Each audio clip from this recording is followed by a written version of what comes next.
Well, my husband, he's been away now for over 10 weeks and can't come back. He first went down because his younger brother was dying. He has been down 6 times before and has been able to come back, but this time we knew that it was pretty dire, so he had to go down, and he was officially one of his brother's carers. So he drove down and had a special pass to get through. But after his brother passed away, he was in a regional town and then down in Wollongong. He thought, like my husband's nearly 70, he's not that tech savvy. He thought he had applied to come back and thought he had a border pass and thought he had done it correctly. So he had a car and with a bike and a trailer. It was full of memorabilia of mementos of his deceased brother.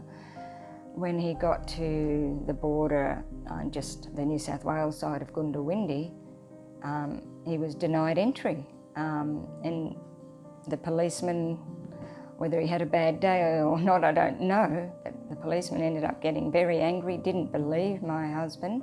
He did have a car with New South Wales number plates, which he had inherited, and he was just distraught.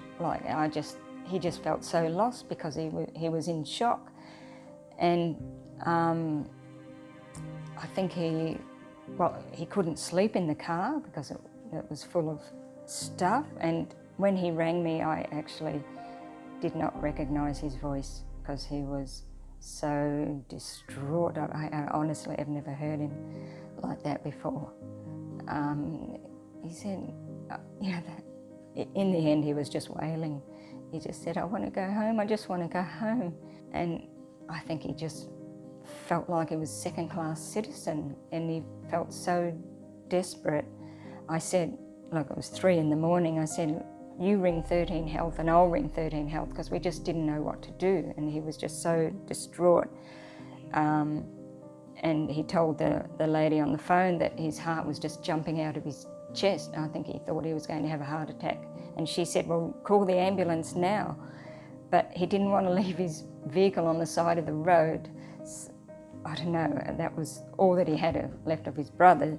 So he drove 150 k's to the nearest hospital.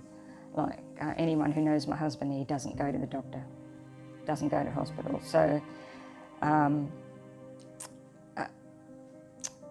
it was probably just the stress of it all. But even a couple of days later, we were talking and I just asked him a question. He said, "Oh, I'm different, I'm changed." He said, "I'm just broken, and I just feel it's just so unfair. And what harm is it to anybody if he drives home and we home quarantine? I don't care, they can put something on our wrist to check that we're here. What danger would he be to anybody? Even if he stayed home for 3 weeks, I really don't understand. And I just hope the borders open up soon because I worry about my husband's mental state. We are very, very close. I think he needs me, and I need him. And I did see on the news weeks ago that someone, on the second day of the 14-day hotel quarantine, he took his own life. And the family had tried contacting the authorities about 6 times and no one listened. So he's a bit nervous if he has to do that. And I just feel that, just ask them to have some compassion. There'd be so many people like us with so many sad stories that to me, it doesn't make sense. Jill's story is just one of the thousands of people who are trapped on the wrong side of the Queensland border. There are far too many examples of heartbreaking story of Queensland families being separated from their loved ones. It's not who we are as Queenslanders, it's not who we are as Australians. Australians shouldn't be treated as refugees in their own country. I'm calling on the Queensland Premier Anna Palaszczuk to reunite families now and to remove her cruel border restrictions. Authorised by Jared Rennick, LNP, Chermside.